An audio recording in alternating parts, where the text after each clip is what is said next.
Àdájọ Gbé Ìdájọ Kalẹ Fún Abdulrahman bí yóò ṣe ṣẹ̀wọ̀n náà ni wọn yóò yẹgi fún o. Ọlọ́run ṣàánú. Ilé ẹjọ́ gíga tìlú Ìlọrin ló mà ti pàṣẹ pé kí wọ́n lọ yẹgi fún Abdulrahman Bello ni wọ́n fi ẹ̀sùn kàn pé ó mà kun ọ̀rẹ́bìnrin rẹ̀ wẹ́lẹ́wẹ́lẹ́ o. Onídàájọ́ Christiana Ajayi lónìí tí ń ṣe ọjọ́ 21 oṣù keje ọdún 2025 ló mà pàṣẹ o kí Abdulrahman Bello kó lu ẹ̀wọ̀n ọdún mẹ́wàá lórí ẹ̀sùn kínní tó mà ní ṣe lórí níní ẹ̀yà ara èèyàn níkàáwọ́ àti ẹ̀jẹ̀ èèyàn lórí ẹ̀sùn ìpànìyàn. Adájọ́ pàṣẹ o kí wọ́n lọ yẹgi fún Abdulrahman Bello. Ẹ ó rántí wípé a ti kọ́kọ́ múròyìn wá fún yín wípé òwúrọ̀ ní gan òun ni wọ́n dájọ́ Abdulrahman Bello. Bákan náà lórí ohun tó ti ṣẹlẹ̀ ṣáájú àyájọ́ olólùfẹ́ tó jẹ́ pé ó máa ń wáyé ní ọjọ́ 14 oṣù kejì ọdọọdún mà ní ó má kù dẹ̀dẹ̀ lọ́nà tí ìròyìn ikú ọ̀dọ́mọbìnrin kan tí wọ́n korúkọ rẹ̀ ní Hafsat Yetunde Lawal ló mà gba orí ayélujára kan. Nígbà náà rèé ìròyìn sọ wípé ọmọbìnrin yìí ó mà lọ sílé ọ̀rẹ́kùnrin rẹ̀ nílùú Ìlọrin àti wípé ibẹ̀ ló ti pàdé ikú òjijì tí kò sì lè wálé mọ́ o. Bàbá tó bí Hafsat Lawal ọ̀gbẹ́ni Adéfalù Lawal ló mà padà mú ẹjọ́ lọ sí àgọ́ ọlọ́pàá wípé ẹ dákun ẹ dábọ̀ mo mà ti ń wá ọmọ mi látàná mi ò mà rí mọ́. Wọ́n ní lẹ́yìn tó dé etí gbọ́ àwọn ọlọ́pàá ni wọ́n mà tọpasẹ̀ ẹ̀rọ ìbánisọ̀rọ̀ Hafsat dí ọ̀dọ̀ ọkùnrin kan tí wọ́n porúkọ rẹ̀ ní Abdulrahman Bello.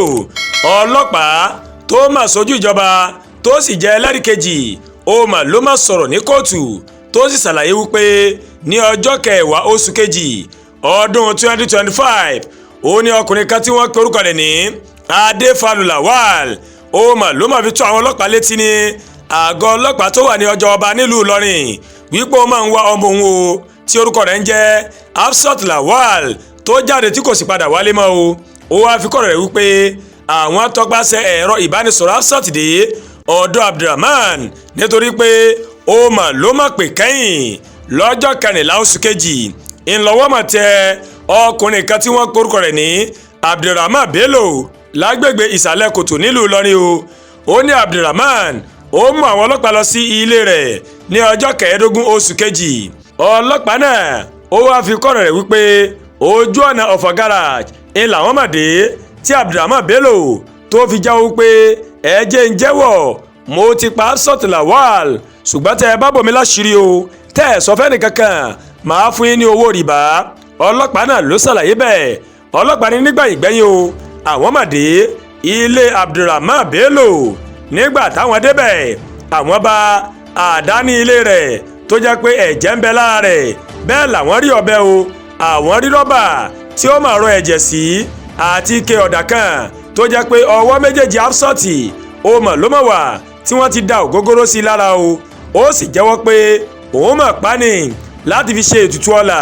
Ọlọ́pàá ní Abdulrahman yìí kan náà ló mà mú àwọn lọ sí agbègbè Okolówó nílùú Ìlọrin níbi tí ó ju ẹ̀yà ara tó kù sí.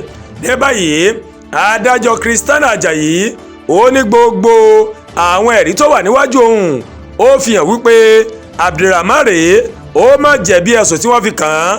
Fún ìdí eléyìí wípé ní ẹ̀yà ara èèyàn lọ́wọ́ àti ẹ̀jẹ̀ èèyàn á rán lọ sí ẹ̀wọ̀n ọdún 10 pẹ̀lú iṣẹ́ àṣekára. Lẹ́yìn rẹ̀ pé ó tún pààyàn ẹ lọ yẹgi fún un títí tí ẹ̀mí yóò fi bọ́ lọ́rùn rẹ̀. Àdúrà gba Olúwatóyìn ló ń kàròyìn sí létí o láti kàn ní eyayorubaworldtv. bẹ́ẹ̀ ṣe ń wò wá ẹ má bá wa like ẹ má share dẹ̀ mọ́ comment ẹ má tún gbàgbé láti bá wa subscribe sórí YouTube channel wa ká bá tẹ notification bell láti lè máa mọ àwọn ètò alákòójọkan tó bá ti gorí ìkànnì yìí. Ẹ ṣé pọ̀ tẹ́ wò wá o àbúrò ò ní ṣe wá ní sọmọnù àwa náà ò ní sọnù o.